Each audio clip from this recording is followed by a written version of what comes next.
जय मसीह की प्रिय विश्वासी भाई एवं बहन, प्रभु यीशु का हम धन्यवाद करें हैं जो हर दिन हमारे जीवन में जोड़ता है और केवल हर दिन केवल खाली बिताने के लिए नहीं होता है।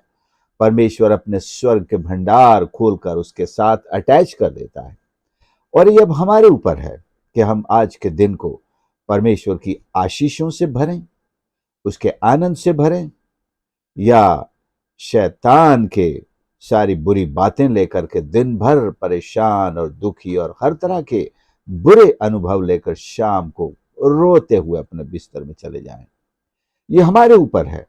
How do we receive the day from the lord? प्रभु से हम हर दिन को किस तरह हासिल करते हैं। इसी तरह एक दिन यशाया नबी की जिंदगी में उदय हुआ और उस दिन उसकी जिंदगी ऐसी बदली कि वो बाकी सारे जीवन के लिए आशीषों से न सिर्फ भर गया बल्कि एक महान प्रभु का सेवक कहलाया। पूरी बाइबल में उससे बड़ा महान सेवक और हम किसी मनुष्य को नहीं देख पाते हैं। नबियों में सबसे बड़ा गिना जाता है, जिसके द्वारा परमेश्वर ने सबसे ज्यादा बात की है। हम उसका, परमेश्वर का धन्यवाद करते हैं और उसके लिए भी मैं कहता हूं कि उसने उस दिन को एक टर्निंग पॉइंट के रूप में स्वीकार किया। यशाया 6 अध्याय 1 से 5 पद जब हम पढ़ते हैं तो हमें कुछ ऐसे सीक्रेट्स मिलते हैं कि किस तरह हम अपने जीवन को परमेश्वर की आशीषों से भर सकते हैं। इन 5 पदों में इतना कुछ रहस्य के रूप में हमें मिलता है। यदि इन्हीं पर हम रात दिन मनन करेंगे तो ऐसी बहुत सारी चीजें निकल कर हमारे सामने आएंगी जो हमको अपने मसीही जीवन को सफल बनाने के लिए, ईश्वर की आशीषों से भरने के लिए ऐसे रहस्य सिखाता है। तो क्यों ना हम सबसे पहले ये 5 पद पढ़ लें। यहाँ लिखा है, जिस वर्ष उजिया राजा मरा, मैंने प्रभु को बहुत ही ऊंचे सिंहासन पर विराजमान देखा। उसके वस्त्र के घेर से मंदिर भर गया। उससे ऊंचे पर सराप दिखाई दिए। उनके 6 पंख थे और 2 पंखों से वे अपने मुंह को ढांपे थे और 2 से अपने पांवों को और 2 से उड़ रहे थे। वे पुकार पुकार कर कह रहे थे, सेनाओं का यहोवा पवित्र पवित्र पवित्र है, सारी पृथ्वी उसके तेज से भरपूर है। और पुकारने वाले के शब्द से डेवढ़ियों की नींवें डोल उठी और भवन धुएं से भर गया। तब मैंने कहा, हाय हाय, मैं नष्ट हुआ, क्योंकि मैं अशुद्ध होठ वाला मनुष्य हूं और अशुद्ध होठ वाले मनुष्यों के बीच में रहता हूं, क्योंकि मैंने सेनाओं की यहोवा महाराज धीराज को अपनी आंखों से देखा है। मैंने सेनाओं के यहोवा परमेश्वर को अपनी आंखों से देखा है। प्रभु यीशु का दर्शन पुराने नियम में जिस तरह से प्रभु यीशु प्रकट होते थे, ठीक उसी तरह उसने आज पहली बार किया है और उसे मंदिर में विराजमान देखा है। जब कोई ये कहता है कि मैं अशुद्ध होठ वालों के बीच में रहता हूं, मतलब चारों तरफ का माहौल कैसा है? अशुद्ध। और चारों तरफ के माहौल को मानकर कभी हम भी कहते हैं यहां तो ईश्वर के दर्शन नहीं हो सकते, यहां तो इन मंदिरों में भी कुछ ईश्वर नहीं, कभी नहीं आता होगा। लेकिन उसी दिन परमेश्वर ने, पहले पद में इसका सीक्रेट मिलता है, जिस वर्ष उजिया राजा मरा। एक ठोकर थी परमेश्वर के कार्यों के लिए, परमेश्वर के प्रगटीकरण के लिए, जो अपने आप हट गई या परमेश्वर ने हटा दी। कई बार कुछ ठोकरें हमारे जीवन में होती हैं जिनके कारण हम परमेश्वर की निकटता को नहीं महसूस कर पाते, परमेश्वर के दर्शन भी नहीं कर पाते, उसकी आवाज नहीं सुन पाते। वचन पढ़ते हैं तो भी हम कुछ नहीं समझ पाते और परमेश्वर से दूर बने रहते हैं। जब तक ये ठोकरें हम अपनी जिंदगी से न हटाएंगे या हम उनसे न हटेंगे, परमेश्वर हमारे आसपास होते हुए भी हमें दिखाई नहीं देगा। ये ठोकरें हमें अपनी जिंदगी से सबसे पहले हटानी होगी। क्या हो सकती है? ये एक व्यक्ति था जो न सिर्फ यशाया के लिए, पूरे राज्य के लिए ठोकर था।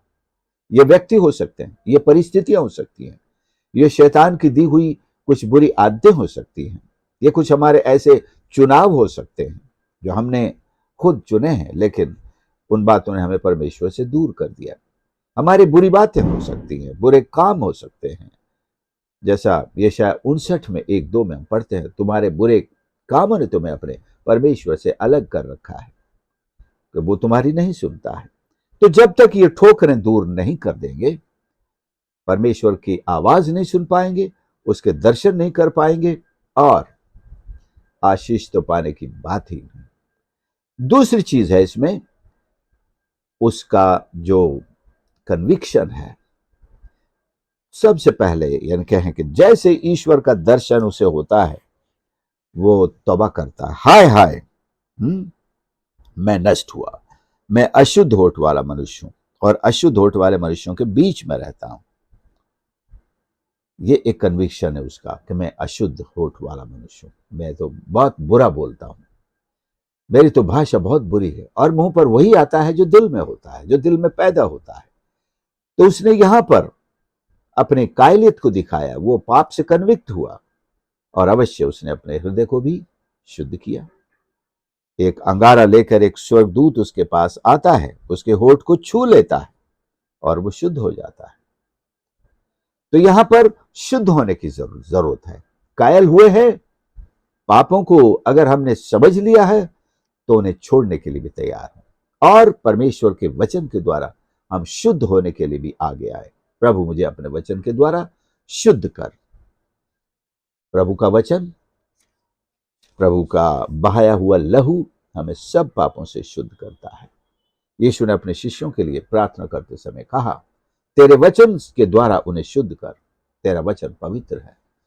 हम प्रतिदिन परमेश्वर के वचन के द्वारा भी पवित्र हो सकते हैं। यीशु का लहू तो हमें शुद्ध करता ही है, ईश्वर का वचन भी हमें शुद्ध करता है।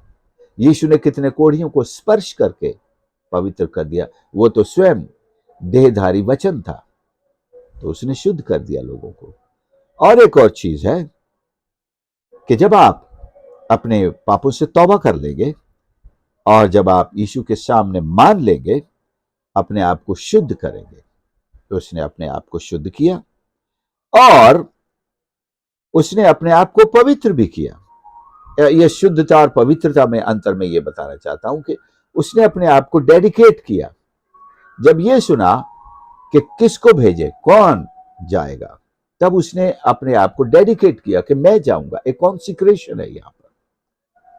जब हम परमेश्वर की आवाज सुनते हैं, परमेश्वर की जरूरत हमारे सामने आती है कि प्रभु क्या करना चाहता है, पापों के लिए किसको भेजना चाहता है, परमेश्वर का क्या प्रोग्राम है, उसके लिए अपने आप को देना एक कॉन्सिक्रेशन है।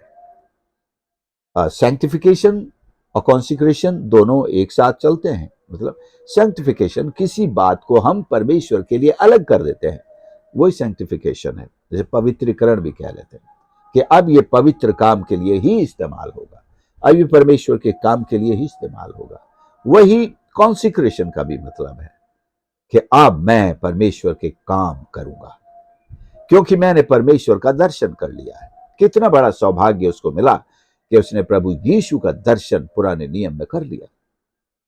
इससे बड़ी आशीष और उसके लिए क्या हो सकती है। तो इसके पश्चात क्या होता है, उसने उस कमीशन को ले लिया, मैं जाऊंगा। अपनी तरफ से वो चैलेंज ले लिया, उसे किसी ने बुलाया नहीं। लेकिन जब आप परमेश्वर के दर्शन कर लेते हैं, तब आप दुनिया की सारी बातों से डिटैच हो जाते हैं। तब आपको यही लगता है कि मैं परमेश्वर के ही काम आऊंगा, परमेश्वर जो चाहे वो मेरे जीवन से करे। उसने परमेश्वर के उस आदेश को ले लिया कि मुझे भेजे प्रभु, मैं जाऊंगा। तो मैं बताना चाहता हूं कि हम इंसानों की जिंदगी में आशीष पाने का एक यही सरल, सीधा और सच्चा रास्ता है। दुनिया कहती होगी आपसे कि यह जब से ईसाई बना है, इसको लगता बहुत पैसा मिला है, इसको बहुत पैसा मिला। हो नहीं सकता। मैं आज वो सीक्रेट बताना चाहता हूं कि हाँ, मुझे पैसा मिला है, लेकिन ये पैसा क्या है, पैसा भी क्या है और किसने दिया है, ये बताना चाहता हूं। जब आपके श्राप दूर हो गए, जब आपके पाप आपकी जिंदगी से दूर हो गए, जब सारी रुकावटें आपकी जिंदगी से खत्म हो गई, जब आपने परमेश्वर, अपने सृष्टिकर्ता का दर्शन कर लिया, और अपने जीवन को उसे समर्पित कर दिया, फिर आशीष के दरवाजे तो खुलने ही है भैया। आसमान को तो खुलना ही है और फिर आपको परमेश्वर आशीष देने लगता है। आपके हर काम पर आशीष देने लगता है। जो बातें आपके लिए रुकी पड़ी थी, जो श्राप के कारण, जो काम, जो आशीषें, जो सोते सूखे पड़े थे, जो परिवार पूरा श्राप में जीता था, आज सबकी जिंदगी से श्राप कट चुके हैं और परमेश्वर की आशीषें चारों दिशाओं से चली आ रही हैं। ये मिलता है और लोग यही देख करके, क्योंकि वो तो आत्मिक है नहीं, समझ नहीं पाते हैं, यही सोचते हैं इसको जरूर पैसा मिला है, इसे पैसा मिला है। कोई इंसान आपको कितना पैसा दे सकता है? आपने किसी को मदद करने के लिए कितना दिया होगा और रोज उसके दरवाजे पर पहुंच गए, ला मेरा पैसा दे, ला मेरा पैसा दे। कितना दिल रखते हैं आप किसी को मदद करने में? अगर कोई आपके पंथ में चला आए, आपकी बात मान ले, कोई नहीं करता है। लेकिन हां, एक है स्वर्ग में जो अपने स्वर्ग के झरोखे खोल देता है। उसने कहा, ऐसा करके मुझे परखो कि मैं आसमान के झरोखे खोलकर तुम्हें बेपरिमाण अपरंपार आशीषों की वर्षा करता हूं कि नहीं। जब आपकी जिंदगी से श्राप उठ गए, सारे पाप मिटा दिए गए और आशीष की सारी रुकावटें आपकी जिंदगी से दूर कर दी गई, फिर आप परमेश्वर के मार्ग पर चलने से आशीष पाते हैं। आप जो भी उसके लिए करते हैं वो 30, 60, 100 गुना के रूप में रिटर्न होता है। पहले जो भी करते थे धर्म कर्म के नाम पर, कुछ फल नहीं मिलता था, सब बिगड़ता था। कहता मैंने ये भी किया तो भी कुछ नहीं हुआ, मैंने वहां भी दिया चढ़ाया, वहां भी गया, नहीं, कुछ नहीं हो रहा, कुछ नहीं हो रहा है।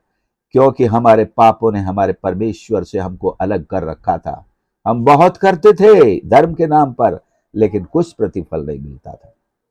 लेकिन आज सबसे पहले जब हमने अपने जीवन से हमें पाप में गिराने वाली उस रुकावट को हटाया, उन पापों को दूर किया, उन व्यक्तियों की संगति से बाहर आए, उन मंडलियों से निकल कर आ गए और ऐसे कामों को छोड़ दिया और हमने तौबा कर ली, हमें परमेश्वर का दर्शन हुआ, हमने अपने जिंदगी को परमेश्वर के चरणों पर डेडिकेट कर दिया, कॉन्सिक्रेट कर दिया, सैंक्टिफाई कर दिया, मतलब हम प्रभु के हो गए। दूसरा कोई हमें अपने काम के लिए ना बुलाए, आई बिलोंग टू क्राइस्ट। जब ऐसा समर्पण आपका हो जाता है, सारे श्राप आपके टूट जाते हैं, आप पाप की जिंदगी से बाहर आ जाते हैं, आशीष रोकने वाली सारी शक्तियां नष्ट हो जाती हैं और केवल रह जाता है तो स्वर्ग के भंडार आपके ऊपर अपरंपार आशीषों के खुल जाते हैं। सो प्रियो, मैं आपसे कहना चाहता हूं, यह संदेश अगर आप गंभीरता से लेंगे तो आपकी जिंदगी आशीषों से भर जाएगी। दुनिया कहेगी जरूर आपको पैसा मिला है, उनकी समझ में तभी आएगा जब वो आपकी तरह अनुभव करेंगे। इसलिए मेरी जिंदगी में मेरी आशीषों का प्रमाण उनको दिखाई देता है, लेकिन मेरे परिवर्तन का, प्रभु के पीछे आने का, इसका प्रमाण भी है, लेकिन वो केवल आत्मिक व्यक्ति ही समझ सकता है। Only a spiritual man, a born again or a new created man can understand that why you are blessed is you are blessed. आपने जैसे आशीष पाई है तो ये कैसे पाई है, आपको कैसे मिली है, केवल एक आत्मिक नया जन्म पाया हुआ व्यक्ति ही समझ सकता है। बाकी दुनिया के लोग यही समझेंगे जरूर इसको कुछ पैसा मिला है। मैं प्रार्थना करना चाहता हूं ऐसे लोगों के लिए जो सोचते हैं कि मसीहों के पास जो धन है शायद किसी कहीं और से आया है, अमेरिका, यूरोप और न कहां से आया है, कहीं से नहीं आया, यह स्वर्ग से आता है। परमेश्वर अपने संतान को, अपने प्रियों को बहुतायत के साथ उसने कहा, मैं स्वर्ग के झरोखे खोलकर, वह स्वर्ग के झरोखे हमारे लिए खोल देता है और हमें आशीष देता है। आप जान लीजिए, आपको ईश्वर के दर्शन करना जरूरी है। आपको उन रुकावटों को हटाना या आपको वहां से हटना जरूरी। अगर रुकावट नहीं हट रही है तो आपको वहां से हटना जरूरी है। आपको पाप मानने होंगे, कायल होना होगा, उनसे तौबा करनी होगी, यीशु को अपना उद्धारकर्ता मानना ही होगा।